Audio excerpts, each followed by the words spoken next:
जाएगी। आवाज से आई, ये भी बंद हो गई है। अस्सलाम वालेकुम students of class 9, I am your teacher Khairunnisa. हम लोगों ने यूनिट नंबर 5 स्टार्ट किया था, फिजिकल स्टेट्स ऑफ मैटर, जिसमें हमारे पास टोटल आपकी बुक में बताया गया है कि there are 3 states of matter, solid, liquid and gas. Gases को हमने डिटेल से पढ़ना शुरू किया था, in which the molecules are very far away from each other. जहाँ पे आप लोगों के पास इंटरमोलिकुलर स्पेसेस तो ज्यादा होती है, बट इंटरमोलिकुलर फोर्सेस जो है वो बहुत ज्यादा कम होती हैं। एज अ रिजल्ट आपके पास क्या होता है, gases are not restricted with the boundaries. In case अगर बाउंड्रीज है तो फिर रिस्ट्रिक्टेड है, लेकिन अगर बाउंड्रीज नहीं है तब आप में इसमें कोई रिस्ट्रिक्शन नहीं है। They are free to move from one direction to any other direction. इसीलिए हमारे पास गैसेस जो है, अगर आप लोग देखें तो उसका स्मेल वाइडली स्प्रेड हो जाता है, बहुत जल्दी से स्प्रेड हो जाता है। तो इसीलिए क्योंकि ये लोग फ्री टू मूव होते हैं because of weak intermolecular forces and greater intermolecular spaces. फिर लॉज हमने स्टार्ट किए थे 126 पेज पे, जो लॉ था बॉयल्स लॉ हमने कल किया था कि रॉबर्ट बॉयल था, उसने हमारे पास एक लॉ प्रेजेंट किया था जिसको हम बॉयल्स लॉ कहते हैं, और उसने रिलेशनशिप पे बात की थी आपके पास के वॉल्यूम एंड प्रेशर, अगर इन दोनों का रिलेशन हमारे पास रहेगा तो वहां पे आप लोगों के पास टेम्परेचर को कांस्टेंट रखना होगा। मैंने कल ही आपको समझा दिया था कि इन केस अगर आप लोगों के पास वॉल्यूम या प्रेशर का हम रिलेशन देखते हैं तो टेम्परेचर को कांस्टेंट रखना पड़ता है। बट इन केस अगर हम लोग वॉल्यूम एंड टेम्परेचर का रिलेशन देखते हैं, जो कि आज हम करेंगे भी, तो तब आपको किस चीज को कांस्टेंट रखना होगा, प्रेशर को। प्रेशर में चेंजेस नहीं करनी फिर उस टाइम। स्टेटमेंट में था रॉबर्ट बॉयल के कि आपके पास the volume of a given mass of a gas is inversely proportional. आप लोगों के पास स्टेटमेंट में है कि volume and pressure of a gas जो है उन दोनों का इनवर्स रिलेशन है। इनवर्स रिलेशन का मतलब है कि आप लोगों के पास अगर एक वॉल्यूम ज्यादा होगा तो वो प्रेशर के कम होने से, और अगर इनकेस प्रेशर ज्यादा कर दिया हमने तो वॉल्यूम कम हो जाएगा। इन दोनों का एक दूसरे के ऑपोजिट जो है रिलेशन शो करता है। और हाँ, बहालत ये कि आपके पास टेम्परेचर कांस्टेंट रखा जाए, तब आपके पास वॉल्यूम एंड प्रेशर का इनवर्स रिलेशन होगा। मैथमेटिकली हम लोगों ने किया कि V is inversely related with the P, और फिर उसके इनवर्स रिलेशन को हमने हटा दिया, वहां पे KB लगा दिया, that is boys law constant. फिर आज जो है हम लोग काम करेंगे कि PV is equal to constant of Boyle's law, कि प्रेशर एंड वॉल्यूम को अगर हम लोग मल्टीप्लाई करें तो उसका वो जो वैल्यू आती है वो हमेशा कांस्टेंट रहती है, चाहे वो इनिशियली हो चाहे वो फाइनली हो। एक्सपेरिमेंट में हमने किया कि आपके पास, फॉर एग्जांपल एक्सपेरिमेंट में था कि आपके पास दो हम लोगों ने एग्जांपल शो किए हुए, मीन डायग्राम शो किए हुए। फर्स्ट वन डायग्राम में है कि आपके पास अगर प्रेशर हमने थोड़ा सा अप्लाई किया हुआ है, प्रेशर को देखें तो P1 के बराबर है, और टेम्परेचर 300 दोनों डायग्राम में कांस्टेंट है। अब इन केस अगर हम लोगों ने प्रेशर 1 रखा हुआ है तो तब आपके पास वॉल्यूम 4 है, लेकिन उसके साथ ही डायग्राम में देखें तो वहां पे आपको बताया गया है कि by increasing the pressure, pressure 1 से ले गए हैं हम लोग 2 पे, तो वहां पे आप लोगों के पास प्रेशर में क्या होगा, प्रेशर के इंक्रीजमेंट की वजह से वॉल्यूम पे इफेक्ट हो जाएगा। वॉल्यूम आप लोगों के पास किधर तक चला गया है, 2 तक चला गया। इसका मतलब है कि आप लोगों के पास by increasing pressure volume is decreases. फिर मैंने आपसे कहा था कि वॉल्यूम डिक्रीज क्यों होता है, क्योंकि आप लोगों के पास जितने भी गैसेस के मॉलिक्यूल्स हैं दे हैविंग इंटरमोलिक्यूलर स्पेसेस। जब इनके दरमियान इंटरमोलिक्यूलर स्पेसेस हैं तो वहां आप लोगों के पास क्या होंगी, वहां आप लोगों के पास जब प्रेशर अप्लाई किए जाएंगे तो they will move to downward. जब वो एक दूसरे के करीब आना शुरू हो जाएंगे तो इंटरमोलिक्यूलर स्पेसेस को क्या कर देंगे, थोड़ा सा कम कर देंगे। जब इंटरमोलिक्यूलर स्पेसेस कम हो जाएंगी तो एज अ रिजल्ट गैस का वॉल्यूम जो है वो भी कम हो जाएगा। अब आगे हमारे पास अगर सॉरी इसी में मैं थोड़ा और भी समझा दूं कि आपके पास जो इनिशियली वॉल्यूम है जो 4 है वो V1 है, और इस टाइम जो प्रेशर जो कि 1 है वो हमारे पास P1 है। फिर दूसरे डायग्राम में आप लोगों के पास जो वॉल्यूम है वो आपके पास जो 2 हो गया है वो V2 है, मीन चेंज इन वॉल्यूम आ गया है। जबकि प्रेशर जो है वो आपके पास 2 पे चला गया है, तो इसका मतलब है इट इज, ये क्या हो गया है, ये आप लोगों के पास P2 हो गया है। ग्राफिकल रिप्रेजेंटेशन में हमने देखा कि इन केस अगर आप लोगों के पास प्रेशर कम हो रहा है तो वॉल्यूम इंक्रीज हो रहा है। इन केस अगर प्रेशर कम हो रहा है तो वॉल्यूम क्या हो रहा है, वॉल्यूम इंक्रीज हो रहा है। अब अगर इन केस आपके पास प्रेशर ज्यादा होगा तो वॉल्यूम ऑटोमेटिकली कम होता जाएगा। यहाँ देख ले तो आपके पास ग्राफिकल है कि अगर प्रेशर आपके पास लेट सपोज 100 है, तब वॉल्यूम आपके पास 20 है। फर्स्ट कंटेनर में आप लोग देखें तो वॉल्यूम ज्यादा है। फिर दूसरे कंटेनर में आप लोग देखें तो आप लोगों के पास यहाँ वाले में प्रेशर ज्यादा हो गया है, 200 हो गया है। प्रेशर कितना है, 200, तो इसका वॉल्यूम ऑटोमेटिकली कम हो गया है, 10 पे चला गया है। By increasing the pressure, the volume is decreases. Example हमने कल किया था, मैंने आपसे कहा था आप लोग इसको वेरीफाई कर दें। क्या आप लोग खुद कर चुके हैं वेरिफिकेशन इसकी? अगर की है तो भी मेरे साथ टैली करें, अगर नहीं की तो भी देख लें। हम लोगों ने कहा था कि आपके पास हाइड्रोजन गैस को कलेक्ट किया हुआ है एक कंटेनर में और उसका वॉल्यूम है 530 cm3। अब यहाँ पे आप लोगों के पास इस कंटेनर में जो प्रेशर है वो 800 mm ऑफ Hg है,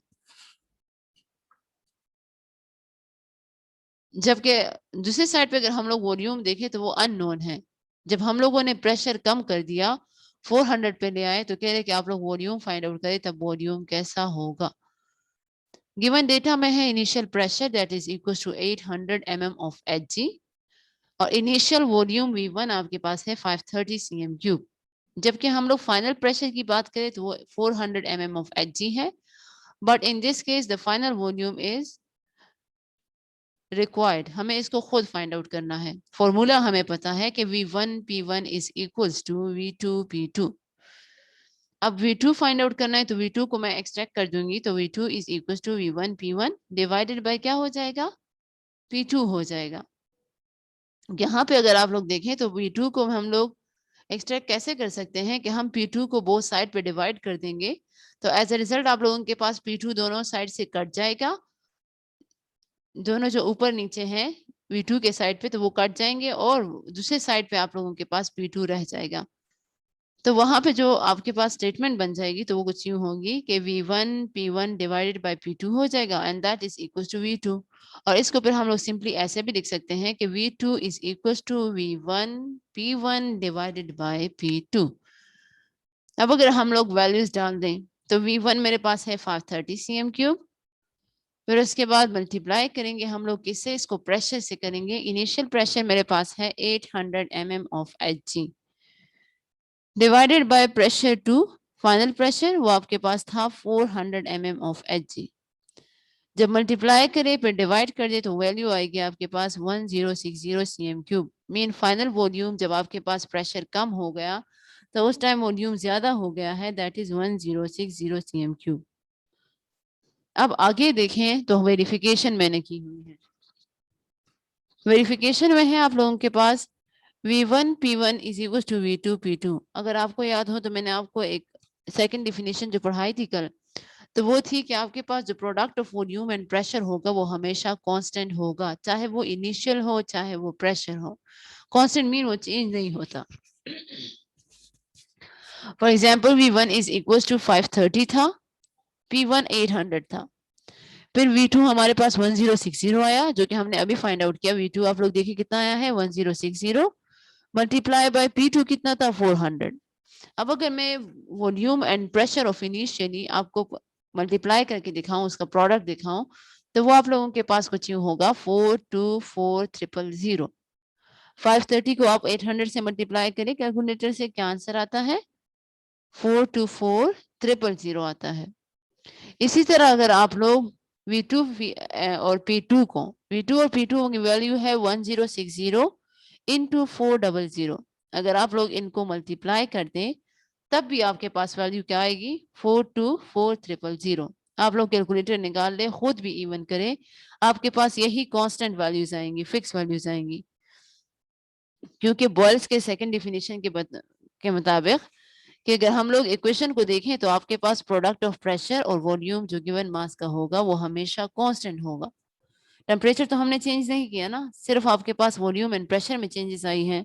तो इनके जब कभी भी आप प्रोडक्ट निकालोगे, मल्टीप्लाई करोगे, तो आपके पास वैल्यू जो है वो एक जैसी आएगी। ये हो गया इसका वेरिफिकेशन। अब नेक्स्ट न्यूमेरिकल पे हम लोग जाते हैं। आपके पास ये मौजूद है पेज 129 पे। ये आपकी बुक में तो नहीं है, लेकिन आप लोगों के पास स्टिकी नोट्स होंगे, आप लोग उस पे कर लें, मेरे साथ ही करते जाएं तो अच्छे से हो जाएगा। प्रैक्टिस प्रॉब्लम 5.1 में है, जो कि पेज 129 पे है। आप सबको मिल गया, पेज 129 पे है प्रैक्टिस प्रॉब्लम 5.1। यहाँ पे है आप लोगों के पास कैलकुलेट द इनिशियल वॉल्यूम। आप लोगों को इनिशियल वॉल्यूम फाइंड आउट करनी है of a sample of a gas at 1.20 atm। जब आपके पास इनिशियल प्रेशर क्या है, 1.20 है, तो उस टाइम वॉल्यूम कितना था। If its volume is change, अब अगर वॉल्यूम चेंज हो गया तो मैंने आपसे कहा था चेंज के लिए पे हम क्या यूज करेंगे, V2 यूज करेंगे, V2 एंड P2। अब यहाँ कह रहे हैं कि अगर आप लोगों के पास वैल्यू चेंज हो गई है वॉल्यूम की, और V2 अब कितना हो गया है 70.4 cm क्यूब। V2 कितना है 70.4 cm cube as its pressure is change to, and साथ में प्रेशर चेंज हो गया, P2 कितना है 3 atm एट कांस्टेंट टेम्परेचर। क्या उस टाइम जो टेम्परेचर है वो हमने कांस्टेंट रखा हुआ है, उसमें कोई भी चेंजेस नहीं की। तो वहां पे आप लोगों के पास देखें इनिशियल वॉल्यूम कितना आता है।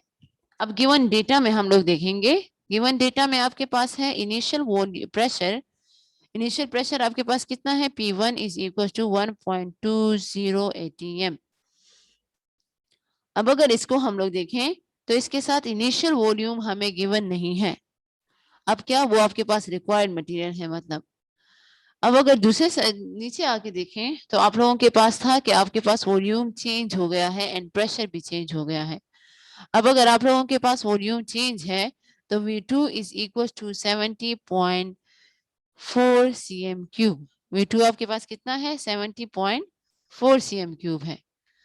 और फाइनल प्रेशर P2 आपके पास कितना है, P2 आप लोगों के पास 3 atm है। P2 आपके पास कितना है 3 atm। अब अगर हम लोग देखें रिक्वायर्ड मटेरियल आप लोगों के पास है इनिशियल वॉल्यूम, आप लोग इनिशियल वॉल्यूम को फाइंड आउट करें तो तब आप लोगों के पास जो है पता चल जाएगा। और वैसे इसके बाद हम लोग इसकी क्या करेंगे, हम लोग इसकी वेरिफिकेशन भी करेंगे। अब फॉर्मूला क्या है, फॉर्मूला आप लोगों के पास है V1 into P1 is equal to V2 P2। अब हमें क्या करना है, हमें V1 फाइंड आउट करना है। तो V1 फाइंड आउट करने के लिए हम लोग क्या करेंगे, हम लोग P1 को शिफ्ट कर देंगे दूसरे साइड पे। अब अगर हम लोग P1 को दूसरे साइड पे शिफ्ट कर रहे हैं तो आप लोगों के पास क्या फॉर्मूला बन जाएगा, V1 is equal to V2 P2 divided by P1। Putting the values. अब अगर हम लोग वैल्यूज पुट कर दे तो आप लोगों के पास क्या हो जाएगा, V1 की वैल्यू हमारे पास नहीं है तो उसको तो हमने वैसे ही रहने दिया। फिर उसके बाद हम लोग अगर देखें तो V2 P2 की वैल्यूज, तो V2 हमारे पास उसकी वैल्यू है 70.4 cm क्यूब। V2 की वैल्यू क्या है 70.4 cm क्यूब। लेकिन अगर हम लोग देखें साथ में P2 की वैल्यू कितनी है 3 atm। P2 की वैल्यू कितनी है 3 atm है। अब यहाँ पे आप लोगों के पास डिवाइडेड बाय प्रेशर 1 है, P1 की वैल्यू आपके पास है 1.2 atm। अब अगर हम लोग मल्टीप्लाई करें 3 इंटू 70.4 और फिर उसको हम लोग डिवाइडेड कर दें 1.2 atm पे, तो आपके पास वैल्यू आएगी 176 cm क्यूब। वैल्यू क्या आएगी आप लोगों के पास 176 cm क्यूब। अब यहाँ देखें आपके पास ये यूनिट cm क्यूब कैसे आया, यूनिट डेरिवेशन ऐसे करनी है कि ATM एंड ATM एक दूसरे के साथ कैंसिल हो जाएगा। जब वो कैंसिल हो जाएगा तो आपके पास रिजल्टेंट यूनिट कौन सा आएगा, नीचे cm क्यूब ही आएगा। So volume 1 is equal to 176 cm cube. अब यहाँ पे आप लोग गौर करें तो जब आप लोगों के पास V2 जो P2 है, V2 की वैल्यू 70.4 है, मीन यहाँ पे आप लोगों के पास वॉल्यूम ज्यादा है। और तब प्रेशर को देखें तो प्रेशर 3 atm है, प्रेशर आपके पास ज्यादा है तो वॉल्यूम 70.4 cm क्यूब है। बट इन केस आप लोग देखें P1 V1 में, तो P1 के जो हमारे पास प्रेशर था 1.2 atm है, मीन ये 3 से क्या है, थोड़ा है। तो जब प्रेशर कम होगा तो वॉल्यूम क्या होगा, ज्यादा होगा। तो जब प्रेशर आपके पास 1.2 है तो वॉल्यूम देखें उसके ऑलमोस्ट डबल है, 176 cm क्यूब है।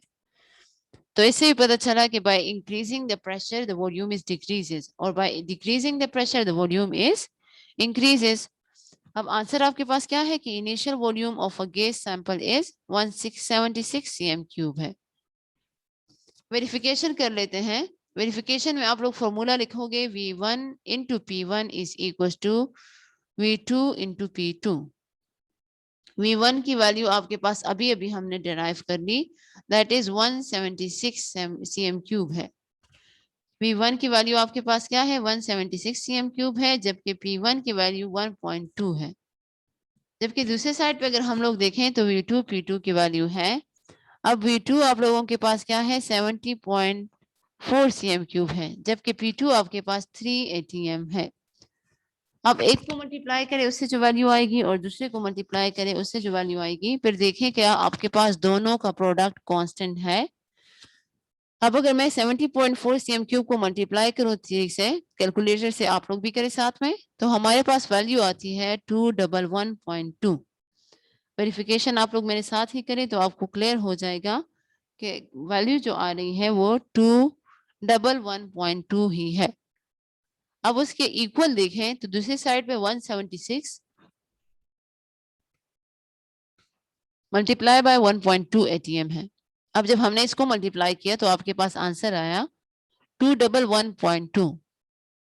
इस टाइम भी आपके पास देखें तो दोनों की वैल्यू क्या आ गई है, कांस्टेंट आ गई है, फिक्स आ गई है। तो वेरिफिकेशन से भी हो गया कि the product of volume and pressure will remains constant. दोनों की वैल्यूज क्या आएंगी, कांस्टेंट आएगी। आगे हमारे पास हम लोग स्टार्ट लेंगे चार्ल्स लॉ का। पेज 129 पे ही ये टॉपिक मौजूद है, 5.2.2। यहाँ पे हम सबसे पहले अगर हिस्ट्री देखें तो हिस्ट्री में आप लोगों के पास है कि 1787 में आपके पास जैक्विस चार्ल्स एक साइंटिस्ट था। जैक्विस चार्ल्स ने जो साइंटिस्ट है उसने काम किया था हमारे पास गैसेस के वॉल्यूम एंड टेम्परेचर रिलेशन पे। इसने हमारे पास कौन सा रिलेशन शो किया था, वॉल्यूम एंड टेम्परेचर। अब यहाँ पे मैंने आपको पहले ही कह दिया था जब आप लोग किसी चीज के रिलेशन को करेंगे तो वॉल्यूम टेम्परेचर एंड प्रेशर, तो तब आप लोगों के पास एक चीज को कांस्टेंट रखना होगा। जब हम बॉयल्स लॉ कर रहे थे तो वॉल्यूम एंड प्रेशर का रिलेशन था, वहां हम लोगों ने टेम्परेचर को कांस्टेंट रखा था। जबकि यहाँ देखें तो आप लोगों के पास चार्ल्स जो है उसने साइंटिस्ट ने जो काम किया था वो वॉल्यूम एंड टेम्परेचर पे किया था। तो जब वॉल्यूम एंड टेम्परेचर पे किया है तो इस टाइम प्रेशर क्या होगा, प्रेशर कांस्टेंट होगा। अब उसके बाद उसने जो लॉ प्रेजेंट किया था इनके रिलेशन के बाद, तो उसको हम लोग कहते हैं चार्ल्स लॉ। चार्ल्स लॉ का अगर हम लोग स्टेटमेंट देखें तो आप लोगों के पास आपकी बुक में भी मौजूद है कि the volume of a given mass of a gas, कि किसी भी गैस का जो वॉल्यूम आपको पहले से गिवन है वो डायरेक्टली प्रोपोर्शनल है to absolute temperature at constant pressure. अब आप लोगों के पास कह रहे हैं कि जो वॉल्यूम है किसी भी गैस का वो डायरेक्टली प्रोपोर्शनल है एक टेम्परेचर के, जब कभी भी आप लोग कांस्टेंट प्रेशर को रखें। मीन यहाँ पे अगर डायरेक्ट रिलेशन है तो इससे शो हो रहा है कि अगर वो टेम्परेचर इंक्रीज होगा तो साथ में वॉल्यूम भी इंक्रीज होगा। बट अगर इन केस आपके पास टेम्परेचर डिक्रीज हो रहा है तो वॉल्यूम भी साथ में डिक्रीज ही होगा। हम लोग अगर मैथमेटिकल एक्सप्रेशन देखें पेज 130 पे है, मैथमेटिकल एक्सप्रेशन में आप लोगों के पास है कि we having inverse relation with the temperature, sorry inverse relation नहीं है, we having a direct relation with the temperature है। वी का जो रिलेशन है वो आप लोगों के पास क्या है, डायरेक्ट रिलेशन है। अब यहाँ पे देखें आप लोगों के पास अगर हम लोग प्रोपोर्शनैलिटी का साइन लगा हटा दें, मीन ये जो प्रोपोर्शनैलिटी का हम लोगों ने साइन लगाया होता है इसको लगा के हटा के हम लोग इसको के सी से रिप्रेजेंट कर देते हैं। के जो है आपके पास प्रोपोर्शनैलिटी कांस्टेंट है और सी उसके साथ चार्ल्स लॉ को शो कर रहा है। ऊपर बच्चे बाय मिस्टेक मैंने डिवाइडेड का साइन लगाया हुआ है, हालांकि आपके पास volume having a direct relation with the temperature है जब प्रेशर कांस्टेंट रखा जाए। फिर उसके बाद जो प्रोपोर्शनैलिटी है उसको हटा के हमने उसकी जगह प्रोपोर्शनैलिटी कांस्टेंट लगा दिया। V इज इक्वल टू के सी टी। के सी आपके पास का सी जो है वो चार्ल्स लॉ को रिप्रेजेंट कर रहा है। अब अगर हम लोग के सी के एक साइड कर दें और V बाय टी कर दें, अब V बाय टी कैसे किया, we divide the T on both side. अगर हम लोग टेम्परेचर को दोनों साइड पे डिवाइड कर दें तो यहाँ देखिए आप लोगों के पास के सी के साइड से टेम्परेचर T कैंसिल हो जाएगा, जबकि दूसरे साइड पे आपके पास जो वैल्यू हो जाएगी वो V डिवाइडेड बाय टी हो जाएगी। तो हम लोग इसको ऐसे भी लिख सकते हैं कि K C is equal to V divided by T. ये भी मैंने कहा कि K C is the constant for Charles law. अब यहाँ पे आप लोग देखें कि अगर हम लोग वॉल्यूम या टेम्परेचर को चेंज करें तो हमारे पास क्या इफेक्ट होगा।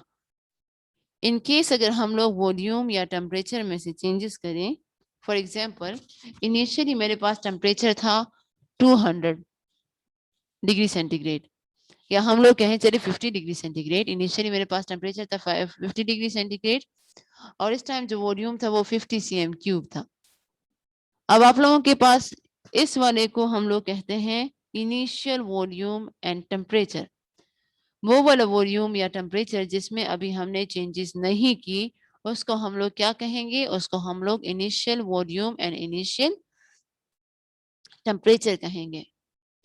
जबकि अगर हम लोग उसमें चेंजेस कर दें, जब चेंजेस कर देंगे तो आप लोगों के पास क्या हो जाएगा, आप लोगों के पास इनकेस टेम्परेचर चेंज कर दिया मैंने तो ऑटोमेटिकली वॉल्यूम भी चेंज हो जाएगा।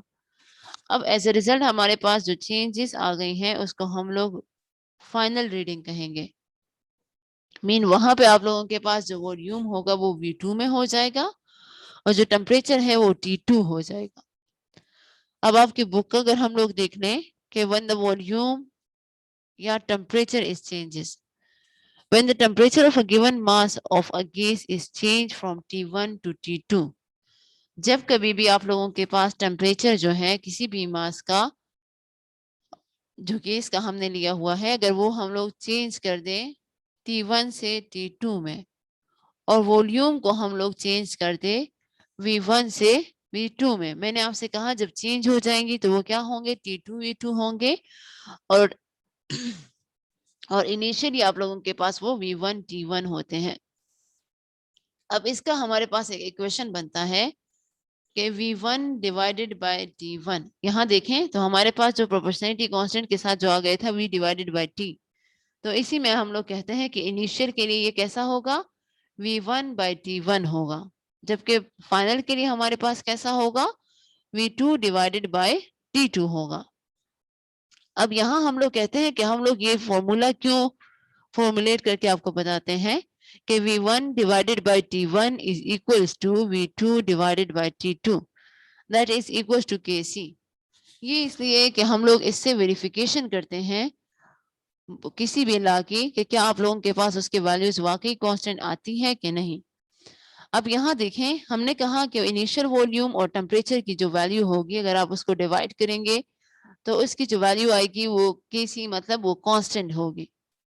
चार्ल्स लॉ की वो क्या होगी, कांस्टेंट वैल्यू होगी। और इसी तरह अगर हम लोग V2 T2 की वैल्यू निकालें तो वो भी आप लोगों के पास कांस्टेंट होगी फॉर दैट वन एक्सपेरिमेंट। जो एक्सपेरिमेंट कर रहे थे उसी में वो लोग क्या होंगे, कांस्टेंट होंगे।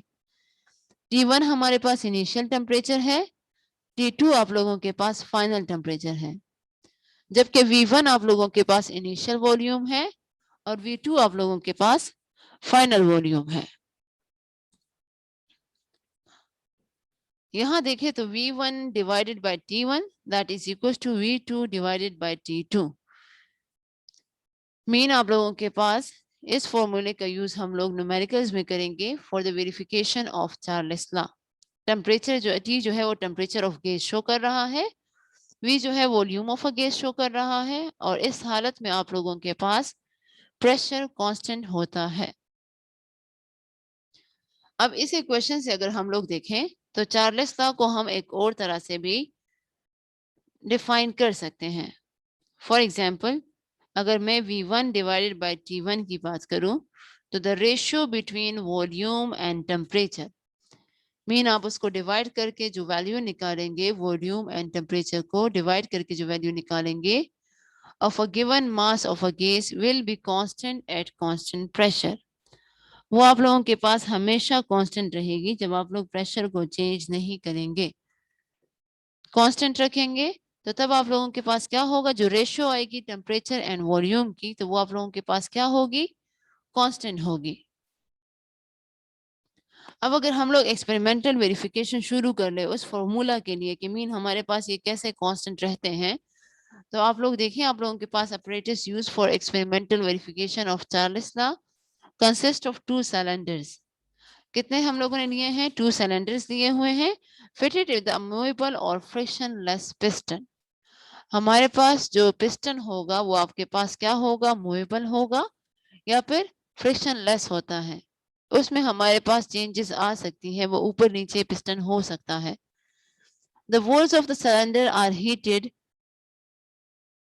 wall of the cylinder are heat insulated, वहां पे आप लोगों के पास क्या है, heat insulators होते हैं, while the base of the cylinder is made up as heat conductor। जो sides of the जो walls हैं वो हमारे पास क्या होंगे, उसमें टेम्परेचर चेंजेस नहीं होंगी, जबकि जो बेस होगा आप लोगों के पास इस सिलेंडर का वो कंडक्शन कर सकेगा।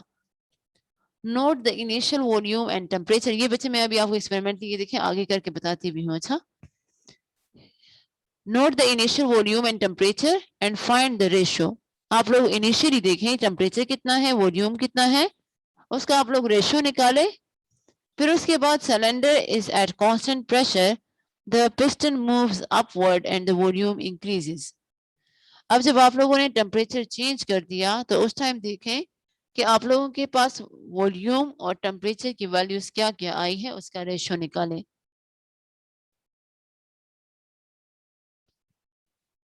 अब दोनों रेशियो को आप लोग कंपेयर करें तो क्या आप लोगों के पास दोनों के जो रेशियोज है क्या वो कांस्टेंट है? अगर वो कांस्टेंट आ रही है तो ये 40 लाख को वेरीफाई कर रहा है। इन केस अगर नहीं आ रही तो मतलब उसका ये है कि ये 40 लाख को वेरीफाई नहीं कर रहा। आगे हम लोग एक्सपेरिमेंट को जरा समझा देते हैं इस डायग्राम से। यहाँ पे मैंने आपसे कहा कि 2 सिलेंडर्स लिए हुए हैं, फर्स्ट वन सिलेंडर और सेकंड वन सिलेंडर के जो वॉल्स है वो आप लोगों के पास हीट इंसुलेटर्स हैं। इंसुलेटर्स का मतलब वो आपके पास कंडक्शन नहीं करते, जबकि बेस उसका जो है वो आपके पास हीट कंडक्टर्स है। जो नीचे का बेस है वो आप लोगों के पास क्या करेगा, हीट को कंडक्ट करेगा। अब एज ए रिजल्ट क्या होगा, जब हम लोग लेट्स सपोज इनिशियली हम लोग देखें तो आप लोगों के पास इनिशियली वॉल्यूम जो है वो थोड़ा है और टेम्परेचर भी आप लोगों के पास थोड़ा सा है। अब इस वाले रीडिंग्स को हम लोग नोट कर लेंगे, ये भी आगे मैं न्यूमेरिकल्स में भी करा रही हूँ। फिर उसके बाद देखें, लेट्स सपोज मैंने इसका टेम्परेचर चेंज कर दिया, T2 हो गया, तो तब इसका वॉल्यूम भी चेंज हो गया V2 में, और आप लोग अभी के वॉल्यूम को देखें तो वो काफी ज्यादा है एज कम्पेयर टू V1 के, जबकि टेम्परेचर में आप लोग देखें तो T1 आप लोगों के पास कम है as compare to T2। Mean T2 में आपके पास टेम्परेचर ज्यादा हो जाता है। अब जब यहाँ पे ये चेंज इन वॉल्यूम आए कैसे हैं, जब हम लोगों ने इसको हीट करना शुरू किया तो आपके पास गैस के मॉलिक्यूल्स जो कि एक दूसरे के करीब थे, ऑलरेडी उसमें क्या होता है, काइनेटिक एनर्जी उसकी ज्यादा होती है। अब जब हम लोगों ने हीट करना शुरू कर दिया तो तब आप लोगों के पास क्या हो जाएगा, काइनेटिक एनर्जी और भी ज्यादा हो जाएगी। काइनेटिक एनर्जी मीन इस आप लोगों के पास जब कभी भी मूवमेंट से या मोशन से जो एनर्जी आती है उसको हम लोग काइनेटिक एनर्जी कहते हैं। अब आप लोगों के पास जितने भी मॉलिक्यूल्स हैं वो एक दूसरे को स्ट्राइक करेंगे, एक दूसरे से टकराएंगे, कोलिजन होगी and with the wall of sorry with the piston भी टकराएंगे। अब वॉल पे तो कुछ नहीं हो रहा लेकिन पिस्टन आपके पास क्या है, मूवेबल है। एज ए रिजल्ट पिस्टन ऊपर की तरफ मूवमेंट करना शुरू कर देता है। जब वो ऊपर की तरफ मूवमेंट करना शुरू कर देगा तो गैस जो है, गैस के पार्टिकल्स वॉल्यूम ज्यादा ऑक्यूपाई कर लेंगे। एज ए रिजल्ट हम लोग कहते हैं कि जब कभी भी हम लोग टेम्परेचर को चेंज करें, मीन टेम्परेचर को हम इंक्रीज कर दें, तो तब आपके पास वॉल्यूम ऑटोमेटिकली इंक्रीज होगा। वॉल्यूम इंक्रीज का मैंने कह दिया कि कैसे होता है, क्योंकि आप लोगों के पास गैस मॉलिक्यूल जो है उसकी काइनेटिक एनर्जी और भी ज्यादा तेज हो जाती है। एज अ रिजल्ट वो क्या करेंगे, ज्यादा से ज्यादा कोलिजन करेंगे और प्रेशर अप्लाई करते हैं on the walls and the piston of the container. अब वॉल्स जो है वो आपके पास, उसमें तो कोई मूवेबल है नहीं, मूवेबिलिटी नहीं है, जबकि पिस्टन आप लोगों के पास क्या है, पिस्टन आप लोगों के पास मूवेबल है।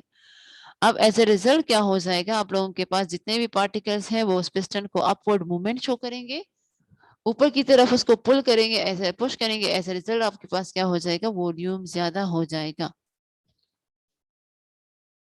अब अगर हम लोग ग्राफिकल रिप्रेजेंटेशन की बात करें तो यहाँ पे आप लोगों के पास वॉल्यूम एंड टेम्परेचर का हमारे पास प्लॉट किया हुआ है।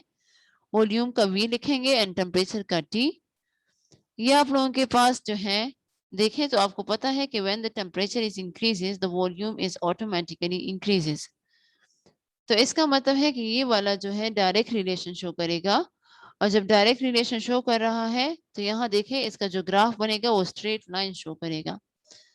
स्ट्रेट लाइन यहाँ पे बताया जा रहा है कि इनकेस जो जो आपके पास टेम्परेचर इंक्रीज हो रहा है, बढ़ता जा रहा है, तो आप लोग देखें वॉल्यूम भी साथ साथ में इंक्रीज होता है। यहाँ मैं डायग्राम के साथ आपको समझा देती हूँ। यहाँ देखें तो इनकेस अगर आप लोगों के पास शुरू में देखें तो टेम्परेचर कम है, तब वॉल्यूम भी कम है। मीन रूम टेम्परेचर पे उसका वॉल्यूम बहुत ज्यादा कम है, लेकिन जैसे ही मैंने उसको हीट करना शुरू किया तो आप लोगों के पास वॉल्यूम उसका ज्यादा हो गया है। अब अगर हम लोग यहाँ देखें तो सेल्सियस टेम्परेचर वर्सेस वॉल्यूम, अगर मैं इन दोनों का देखूं तो हमारे पास यहाँ देखें तो -250 पे आप लोगों के पास वॉल्यूम कितना है, वॉल्यूम आप लोगों के पास कम है। जबकि धीरे धीरे आप लोग देखें टेम्परेचर जब आपके पास बढ़ता जा रहा है, लेट्स सपोज हमारे पास टेम्परेचर -50 हो गया है या -100 पे, तो तब आपके पास वॉल्यूम भी 600 तक पहुंच चुका है। फिर अगर हम लोग देखें तो आपके पास जो टेम्परेचर है वो 50 तक पहुंच गया है, तो तब आपके पास वॉल्यूम भी जो है वो 600 से अबव हो गया है। तो इसका मतलब है कि आपके पास जो जो टेम्परेचर इंक्रीज होता जाएगा, साथ साथ में आप लोगों के पास वॉल्यूम भी इंक्रीज होगा। अब आगे एग्जाम्पल पे आ जाते हैं। एग्जाम्पल आप लोगों के पास इसमें मौजूद है, पेज 132 पे है, आप लोग निकाल लें। वैसे एग्जाम्पल से पहले मैं आपको 132 पे एक चीज दिखा देती हूँ, that is Charles law diagrammatic representation. आपकी बुक में मौजूद है, बच्चे आप लोग देख लें। 132 पेज पे आपके पास है कि चार्ल्स लॉ डायग्रामेटिक रिप्रेजेंटेशन जो है कि शुरू में वॉल्यूम और टेम्परेचर कम है, तो उसको देखिए, उसको हम लोगों ने साइज में स्मॉल लिखा हुआ है।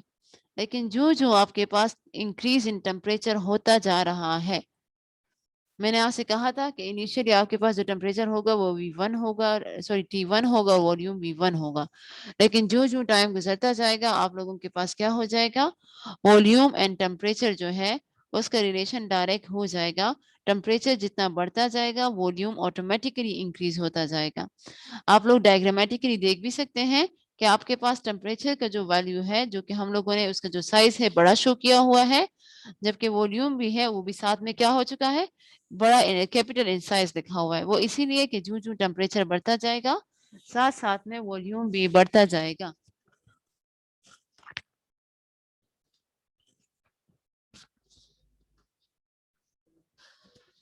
चलिए बच्चे आप लोग होमवर्क नोट कर लें। होमवर्क आप लोगों के पास है कि short question of question number unit number 4 जो है 1 से लेकर 5 तक आप लोगों ने शॉर्ट क्वेश्चन लर्न करने हैं। आप लोगों के पास बुक में ये मौजूद है एक्सरसाइज में, यूनिट नंबर 4 क्वेश्चन नंबर 1 से लेकर क्वेश्चन नंबर 5 तक आप लोगों ने शॉर्ट क्वेश्चन लर्न करने हैं। अब आप लोगों को कोई क्वेश्चन है तो बच्चे पूछ ले, ताकि फिर मैं आपको समझा सकूं। खिजर बच्चे क्वेश्चन पूछे आप थोड़ी तेज आवाज में। मैम क्वेश्चन नहीं। नहीं है, यस समझ आ गई है। अब्दाल बच्चे आप क्वेश्चन पूछे। एक्सक्यूज मी, ये एटीएम क्या चीज है? आपने हमारा कल का लेक्चर सुना था बच्चे, कल और परसों का? नो नो नो, वो सिग्नल नहीं थे, मैंने नहीं सुना। तो हमने उसी में पढ़ा दिया था। एटीएम आप लोगों के पास प्रेशर का यूनिट है, जो हमारे डेली रूटीन में एटमॉस्फेरिक जो प्रेशर है उसको हम लोग एटीएम से शो करते हैं। समझ आ गई? और फुल फॉर्म यूनिट है क्या है? उसका। एटीएम जो है प्रेशर का ठीक यूनिट है है, बच्चे। Thank you, welcome. Thank you. Abu जर गफ्फार बच्चे क्वेश्चन पूछे। अबू जर गफ्फार बच्चे क्वेश्चन पूछे।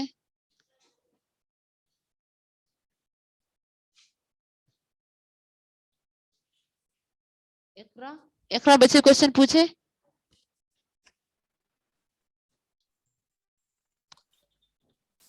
मैम जी बच्चे क्वेश्चन पूछे। मैम ये शॉर्ट क्वेश्चन जो है मैम, ये जो बुक में जो क्वेश्चन है वो याद करने या जो नोट्स में है मैम? बच्चे शॉर्ट क्वेश्चन जो एक्सरसाइज में है ना, तो वो तो सिर्फ क्वेश्चन मौजूद है, तो उसके जो आंसर है वो आपके नोट्स में है, तो नोट्स से लर्न हाँ करेंगे आप लोग।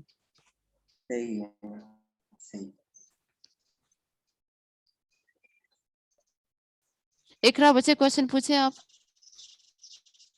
मैडम जी जी। मैम पिछला जो चैप्टर था उसमें केमिकल बॉन्डिंग, मैम उसमें जो लिथियम है ये कौन सा रूल ओबे करता है?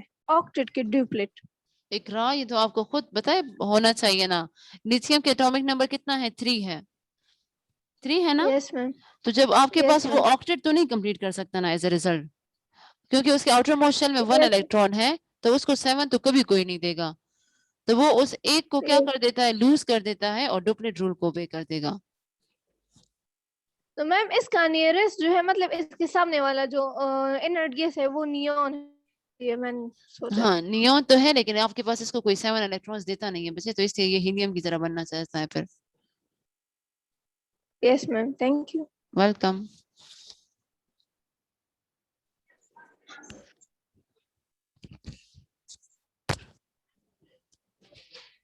चले बच्चे, अल्लाह हाफिज।